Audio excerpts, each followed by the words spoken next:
আসসালামু আলাইকুম ভাই, আপনাদের উদ্দেশ্যে কিছু কথা বলতে চাই। সেটা হইল রিজেক। রিজেকের মালিক কে ভাই? একমাত্র আল্লাহ তাআলা। আল্লাহ তাআলাই রিজেকের সুব্যবস্থা করে দিতে পারেন যদি আমরা আল্লাহ তাআলাকে বিশ্বাস রেখে, তাওয়াক্কুল রেখে, আল্লাহ তাআলার খাস দিলে যদি গেল আমরা আল্লাহর কাছে কিছু চাই, অবশ্যই আল্লাহ তাআলা আমাদেরকে রিজেকের সুব্যবস্থা করে দেবেন। এই জন্য বলি, সবসময় যে কোনো কাজে, সুখে দুঃখে, সবসময় আল্লাহ তাআলার কাছে শুকরিয়া আদায় করতে হবে। আলহামদুলিল্লাহ। বিপদে আছি আলহামদুলিল্লাহ, সুখে আছি আলহামদুলিল্লাহ।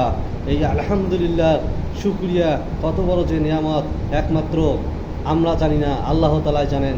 যে আল্লাহ আমাদেরকে মায়া করে, মহব্বত করে সৃষ্টি করেছেন, সেই আল্লাহ তাআলাই জানেন। আমরা যদি একটা শুকরিয়া আদায় করি, সেই শুকরিয়ার নিয়ামত আমাদেরকে আল্লাহ তাআলা স্বয়ং নিজেই দেন।